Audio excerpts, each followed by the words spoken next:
Hello friends, નમસ્તે. હું છું દિલીપ ગોહિલ. આજના આપણા વિડીયોમાં આપણે લેંગ્વેજ ફંક્શનમાં ગ્રામરમાં હેબિચ્યુઅલ પાસ્ટની ચર્ચા કરીશું. આગળ શરૂ કરીએ તે પહેલા આગળના જે વિડીયોઝ મેં કહી દીધા છે એની થોડીક વાત કરી દઉં. ખાસ કરીને 6 માર્ક્સમાં તમને એપ્લિકેશન રાઇટિંગ પૂછાય છે, જેનો વિડીયો મેં બનાવેલો છે ફ્રેન્ડ્સ, ડિટેલથી જોઈ લેજો. એપ્લિકેશનની સાથે તરત જ બીજો એક વિડીયો બનાવેલો છે જે છે એપ્લિકેશનની એજ્યુકેશનલ ક્વોલિફિકેશન શું આવશે અને સેલ્યુટેશન તરીકે, સંબોધન તરીકે અથવા તો ટુ તરીકે, પ્રતિશ્રી તરીકે આપણે શું લખશું એની પણ મેં ડિટેલથી વાત કરેલી છે. એપ્લિકેશનના 6 માર્ક્સને કઈ રીતના પાર્ટ પાડેલા છે, 2, 3 અને 1, એટલે કે 6 માર્ક્સ શેના આપેલા છે એની પણ મેં વાત કરી છે.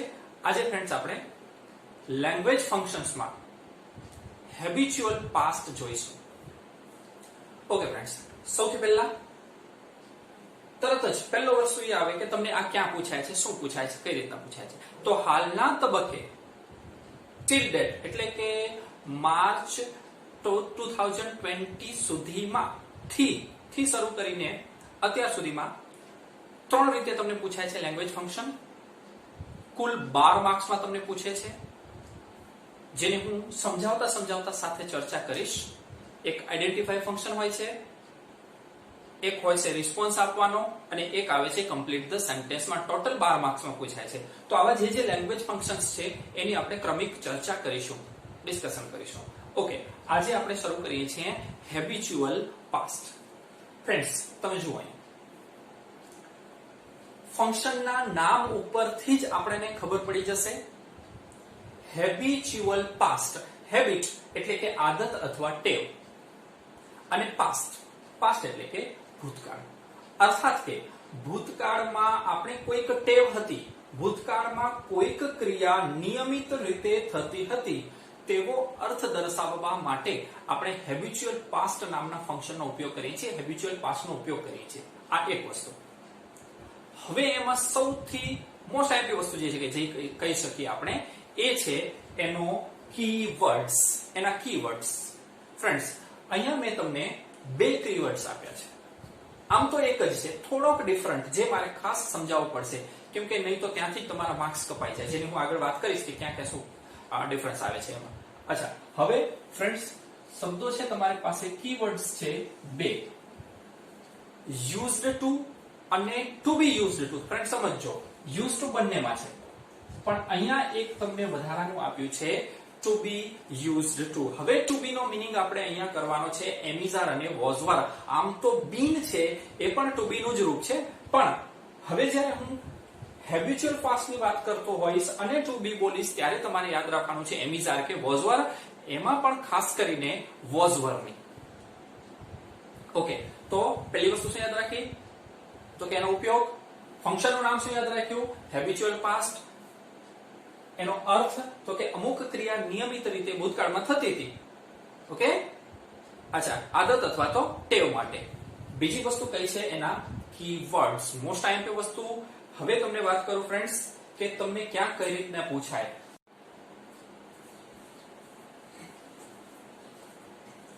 ઓકે ફ્રેન્ડ્સ, હાલના તબક્કે મેં તમને કીધું એમ માર્ચ 2020 થી કઈ રીતના પૂછાય છે. સેક્શન એ માં ક્વેશ્ચન નંબર 8, 9 અને 10 કે જેમાં આઈડેન્ટિફાઈ ધ ફંક્શન હોય છે. ઓકે, કઈ રીતના અહીંયા હું આગળ વાત કરીશ ફ્રેન્ડ્સ, થોડુંક અહીંયા સમજાવી દઉં. આઈડેન્ટિફાઈ ધ ફંક્શન એક રીતે. બીજું હોય છે ક્વેશ્ચન નંબર 11, 12, 13 અને 14. 4 માર્ક્સમાં તમને પૂછે છે respond the function using respond the sentence using function. અને ત્રીજું ફ્રેન્ડ્સ પૂછાય છે તમને સેક્શન નંબર ડી માં ક્વેશ્ચન નંબર 52 થી 56, 5 માર્ક્સમાં કમ્પ્લીટ ધ સેન્ટેન્સ. આની ફ્રેન્ડ્સ હું થોડું ડિટેલથી સમજાવી દઈશ ને પછી તમને હું એની વાત કરું છું. અત્યારે આપણે જે યાદ રાખવાનું છે એ છે તમારે આગળથી સ્ટાર્ટ કરીએ આપણે. ઓકે,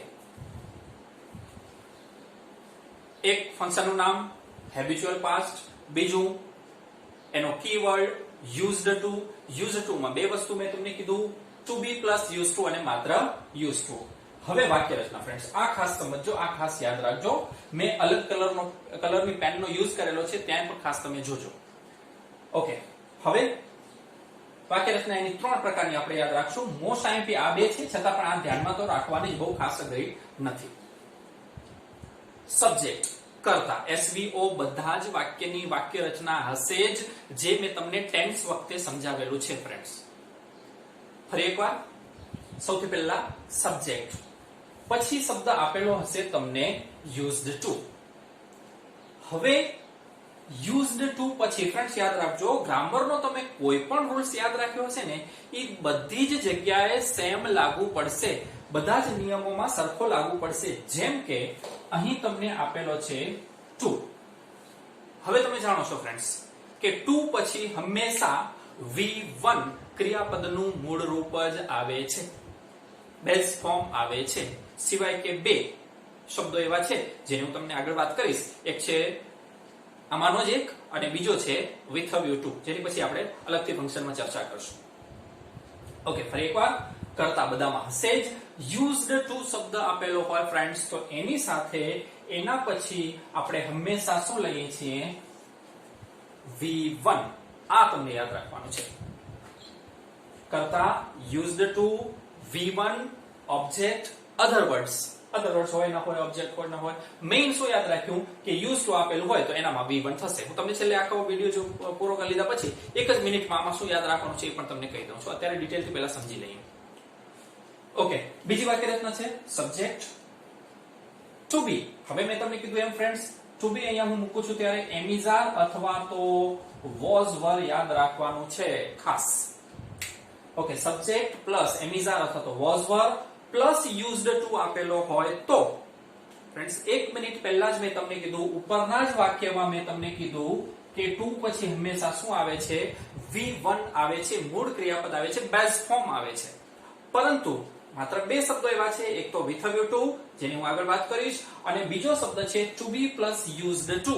એટલે કે એમિઝાર કે was were plus used two આવે તો અહીંયા ટુ હોવા છતાં પણ ક્રિયાપદનું આપણે V4 લઈશું, ક્રિયાપદનું આપણે ing વાળું રૂપ લઈશું.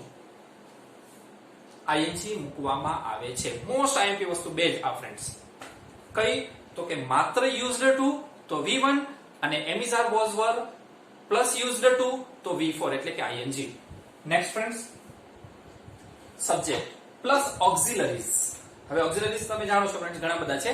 હું અહીંયા વાત કરું છું ડુ, ડઝ અને ડીડ ની ખાસ. તો અહીંયા ડુ, ડઝ, હેલ્પિંગ વર્બ પણ આપણે એને કહીએ છીએ. ડુ, ડઝ કે ડીડ આપેલું હોય તો હવે ફ્રેન્ડ્સ બરાબર સમજો. મેં તમને કીધું ને થોડી વાર પહેલા કીધું કે ગ્રામરના બધા જ રૂલ્સ છે એક સાથે સરખા જ લાગુ પડે. કોઈ પણ તમે એક યાદ રાખ્યો હશે તો એ બધે સેમ લાગુ પડશે જ. જેમ કે કોઈ પણ હેલ્પિંગ વર્બ્સ છે, ઓક્સિલરીઝ છે, સહાયકારકો છે, એની સાથે હંમેશા ક્રિયાપદનું મૂળ રૂપ આવે છે. જો ફ્રેન્ડ્સ અહીંયા મેં બધી જ જગ્યાએ, બંને જગ્યાએ યુઝડ ઈડી લગાડેલું છે, જ્યારે અહીંયા ઓક્સિલરી આવી જશે તો શું થઈ જશે? માત્ર યુઝ થઈ જશે. ટુ તો આવશે જ સાથે. અને ફરી પાછી એ જ વસ્તુ કે ટુ પછી શું આવે છે? V1. આટલું સમજો ફ્રેન્ડ્સ. ત્રણેય વાક્યને ફરીથી કહી દઉં.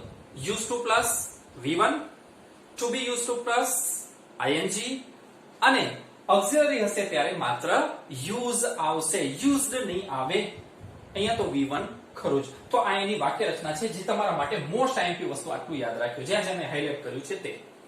હવે ફ્રેન્ડ્સ એનું એક્ઝામ્પલ્સ, પછી હું તમને એ પણ વાત કરું કે તમને કઈ રીતના એક્ઝામ્સમાં પૂછે છે તે. ઓકે, એક્ઝામ્પલ્સ જોઈએ. I used to. ઓકે, જોતા જજો ફ્રેન્ડ્સ. I આ કરતા થશે, સબ્જેક્ટ થશે, used to. હવે આ ત્રણમાંથી આ વાક્ય રચના કઈ છે એ તમને તરત ખબર પડી જાય. કઈ હશે? પહેલી જ. તો I used to પછી શું હોવું જોઈએ? V1. એટલે કે અહીંયા માત્ર આપણે પ્લે લખ્યું છે, પ્લેડ પણ નથી લખ્યું ને પ્લેઇંગ પણ નથી લખ્યું. Okay, object cricket, in my school days, other words જે લખતા હો, મેઇન તો શું યાદ રાખ્યું? used to છે માટે શું આવ્યું? V1. ઓકે, બીજું. હવે સપોઝ આ જ વાક્યને તમારે બીજી વાક્ય રચના પ્રમાણે લખવું હોય, પૂછાય, કઈ રીતના પૂછાશે એની પણ ફ્રેન્ડ્સ હું તમને એક્ઝામ્પલ્સ બીજા એક સાથે આપણે કરશું ત્યારે સમજાવીશ. આ જ વાક્યને ટુ બી યુઝ ટુ પ્રમાણે લખવું હોય તો, એટલે કે અહીંયા શું આવ્યું છે? was. બીજી વાક્ય રચના જુઓ, ટુ બી એટલે કે am is are was were, એમાં પણ મેં તમને કીધું ખાસ was were, તો I was. હવે આ વાક્ય રચનામાં શું આવે છે? used to. ઇટ મીન્સ કે આપણે અહીંયા શું લખશું? used to. હવે ખાસ યાદ કરો ફ્રેન્ડ્સ, તમારી સામે જ છે. To be plus used to આવશે તો શું આવશે? ing આવશે. ઇટ મીન્સ કે અહીંયા પ્લે નું શું થઈ જશે? પ્લેઇંગ થઈ જશે.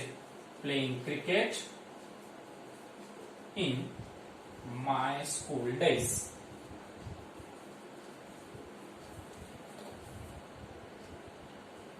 ત્રીજી વાક્ય રચના છે ફ્રેન્ડ્સ, જોઈ લેજો, બરાબર સમજો. I did not. વારંવાર તમને યાદ કરાવીશ. ઓક્સિલરીઝ છે, હેલ્પિંગ વર્બ છે, સહાયકારકો છે, એના પછી V1 આવે. તો આપણે અહીંયા did આપેલું છે, માટે હવે આપણે અહીંયા કોઈ પણ ક્રિયાપદ મૂકશું એનું V1 આવશે. તો આપણે વાક્ય રચના અત્યારે શીખી રહ્યા છે used to ની. તો અહીંયા આપણે used to નહીં પણ માત્ર શું લખશું? used to લખશું. અગેન ક્લેરિફાઈ કરી દઉં ફ્રેન્ડ્સ કે આગળ did આવી ગયું હોવાથી અહીંયા આપણે use લખ્યું છે. I did not use to. ફરી પાછું to પછી હંમેશા V1 એટલે કે play cricket.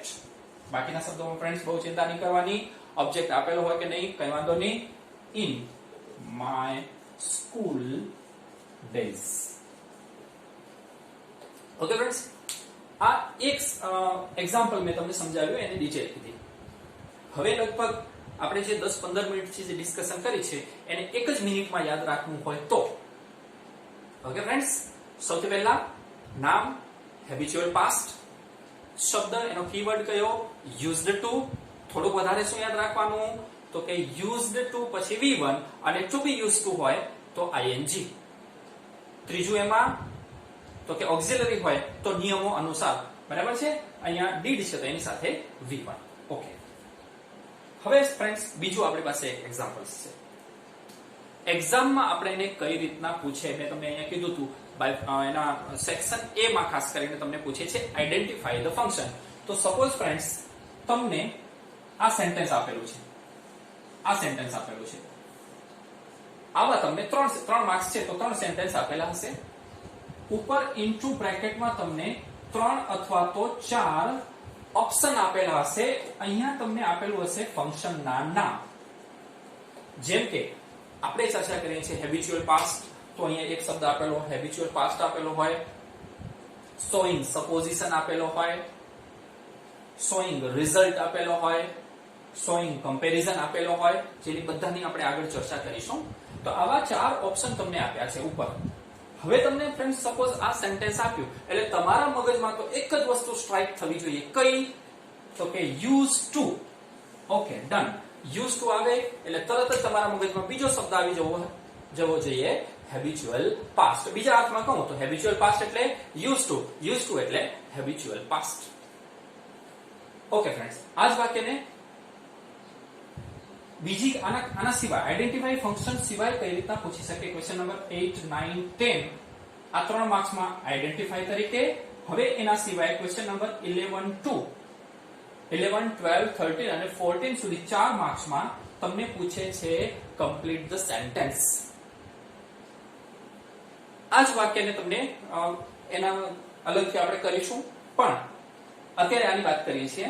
તો બીજી જ રીતે આ વાક્ય બનાવવું હોય તો આપણે કઈ રીતે બનાવશું ફ્રેન્ડ્સ? શું કરીશું? પહેલા તો વર્ષા. બીજું વાક્ય પહેલું બનાવ્યું છે, બીજું છે આપણે was આપેલું છે. તો અહીંયા શું લખશું આપણે? was. used to તો હશે જ. ઓકે ફ્રેન્ડ્સ, હવેથી અહીંયા તમારે વિચારવાનું થાય કમ્પ્લીટ સેન્ટેન્સ. હા, હું તમને વાત કરતો તો 11 થી 14 અને ક્વેશ્ચન નંબર 52 ટુ 56 5 માર્ક્સમાં કમ્પ્લીટ ધ સેન્ટેન્સ. હવે આટલું તમને ફ્રેન્ડ્સ આપેલું હશે સેક્શન ડી માં કમ્પ્લીટ ધ સેન્ટેન્સમાં. હવે અહીંયા તમારે આ વાક્ય પૂરું કરવાનું થશે અને અહીંયા તમને ફંક્શનનું નામ આપેલું હશે હેબિચ્યુઅલ પાસ્ટ. તો યુઝડ ટુ આટલે સુધી આપ્યું. હવે ફ્રેન્ડ્સ એક વસ્તુ અહીંયા શ્યોર થઈ ગઈ, એટલે મેં તમને અહીંયા કીધું હતું ખાસ યાદ રાખવાનું છે કે માત્ર યુઝ ટુ હશે તો V1 અને to be plus use two હશે તો ing આવશે. ઇટ મીન્સ કે અહીંયા વર્ષા વોઝ યુઝડ ટુ. હવે અહીંયા ફ્રેન્ડ્સ તમે જે કોઈ ક્રિયાપદ લખશો ને એનું V4 જ આવશે, ing વાળું રૂપ જ આવશે. તો હવે આપણે કોઈ પણ એક ક્રિયાપદનું રૂપ તમે લખી શકો. ઓકે, એને લાગુ પડતું એવું. Suppose Varsha was use to get up શબ્દ છે આપણે અહીંયા, તો એનું આપણે કરી દઈશું ગેટિંગ અપ, અને છેલ્લે શબ્દ આપેલો છે એટલે લખી દો લેટ. ગેટિંગ ના ફ્રેન્ડ્સ ing કઈ રીતના બનાવવું એની પણ મેં વાત કરી હતી, બરાબર છે. વ્યંજન સ્વર વ્યંજન તો અંતનું વ્યંજન ડબલ કરી અને ing. તો આનો જવાબ ફરજિયાત આવશે ગેટિંગ અપ લેટ. આ કમ્પ્લીટ ધ સેન્ટેન્સ થયું. ઓકે, એમાં ને એમાં એક એક્ઝામ્પલ ફ્રેન્ડ્સ હજી જોઈ જોઈએ. તો અહીંયા તમને આપેલું છે એ પ્રમાણે જોઈ લો. વર્ષા હવે did not. ઓકે ફ્રેન્ડ્સ, આના ઉપરથી હવે તમને ખબર પડી જવી જોઈએ કે આગળ આપણે શું લખશું. ઓકે, ચાલો.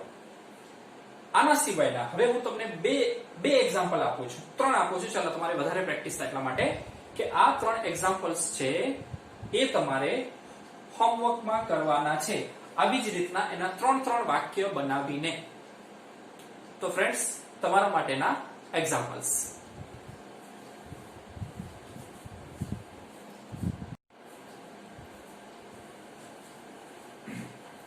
ઓકે ફ્રેન્ડ્સ, તો આ છે તમારું હોમવર્ક. એક યુઝ ટુ વાળું, એક ટુ બી યુઝ ટુ વાળું અને એક ઓક્ઝિલરી વાળું, ઓક્ઝિલરી પ્લસ યુઝ ટુ વાળું વાક્ય રચના તમારે 3 ના બનાવવાના છે. અહીંયા મેં થોડુંક તમને સરળતા રહે એટલા માટે થઈને ક્રિયાપદ આપી દીધેલું છે. ઓકે ફ્રેન્ડ્સ, સમજો. ઓબ્જેક્ટ આપી દીધેલો છે, અહીંયા માત્ર ક્રિયાપદ આપ્યું છે. અહીંયા મેં કઈ નથી આપ્યું તમને, તો અહીંયા તમે કોઈ પણ ક્રિયાપદનું રૂપ બનાવીને મૂકીને વાક્ય બનાવી શકો છો. આ ફ્રેન્ડ્સ છે તમારા હોમવર્ક. ઓકે, હવે ફાઇનલી છેલ્લે 1 મિનિટમાં મેં તમને શરૂઆતમાં કીધું હતું ને કે આખો વિડિયો થઈ ગયા પછી હું તમને 1 જ મિનિટમાં યાદ કરવા માટે કહી દઈશ શું યાદ રાખવું. ઓકે, સાંભળજો ફ્રેન્ડ્સ ધ્યાનથી. આ જ વસ્તુ તમારે યાદ રાખવાનું છે. સૌથી પહેલા ફંક્શનનું નામ હેબિચ્યુઅલ પાસ્ટ. શબ્દ કયો? યુઝડ ટુ અને ટુ બી યુઝડ ટુ, અથવા તો માત્ર યુઝડ ટુ યાદ રાખો. ચાલો, ત્રીજી વસ્તુ કે યુઝડ ટુ પછી V1 આવશે, ટુ બી યુઝડ ટુ પછી V4 એટલે કે ing આવશે. ઓક્ઝિલરી વાળા રેરલી પૂછાતા હોય છે, યાદ રહે તો સારું છે. એ ત્રીજું વાક્ય પણ તમે યાદ રાખી લેજો. ઓકે ફ્રેન્ડ્સ, આટલું જ. Thank you for watching video. Best of luck friends. Thank you.